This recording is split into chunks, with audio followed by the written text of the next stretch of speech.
Hello, everyone. My name is Chanel John, and the behaviorist I decided to do my project on is Dr. Donald Hantula. And here we go.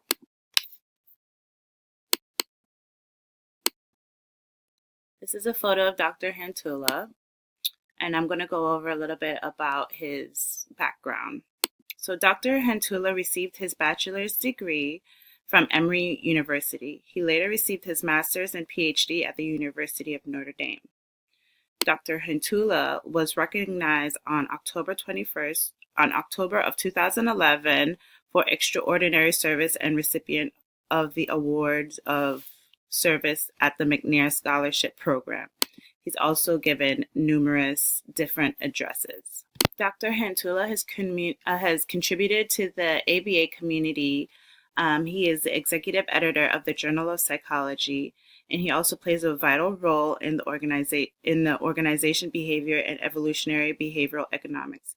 His skills and expertise ranges from behavior ecology, distance education, autism spectrum disorder, development disabilities, and consumer behavior. Dr. Hantula has provided the ABA community different resources through projects, articles, and research.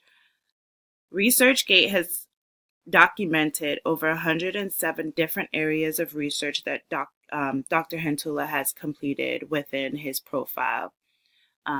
His projects, he has completed 2, and the different articles and research that he's contributed to are in the forms of journals and articles, and so on and so forth. So in my mock interview, I decided to take a different route. Instead of asking questions about his professional background and his history and elements of that nature. I asked questions like, is there any specific reason why he chose applied behavior analysis area of expertise, and how did this experience impact his decision? And what is the most challenging aspect of the applied behavior analysis field? I asked Dr. Hantula if he can tell me the most difficult part of completing research-based analysis and give an example of a specific incident, and how have he addressed challenges and setbacks in the work, in research work, and what has he learned from those setbacks?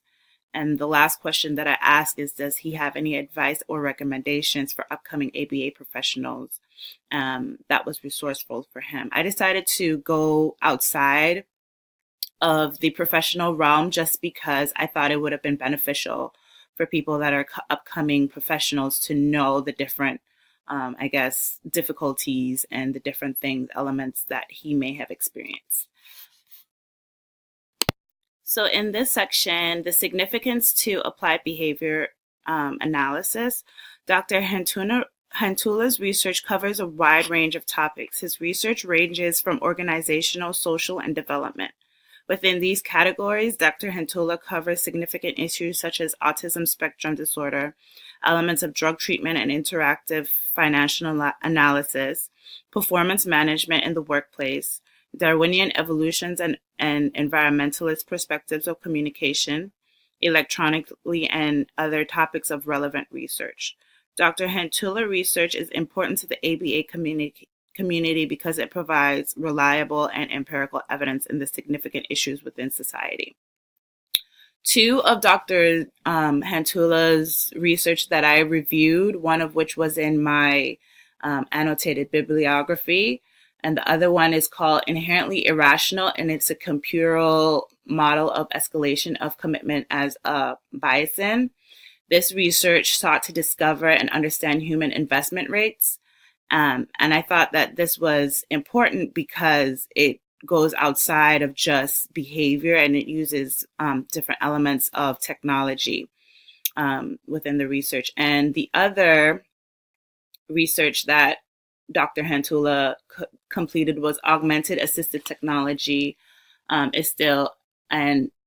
it was a comparative study, with augmented assistive technology and handheld portable devices. And he wanted to see the best form of technology that was geared towards students with autism and that's what he completed in that research. I thought that that was very valuable, although the research yielded that handheld portable devices are really good for students with autism spectrum disorder. We all know that augmented assistive technology is the primary form of, assistive technology within the education realm. So these are the primary references that I used to complete this presentation. And thank you for watching my presentation. I hope you enjoyed it.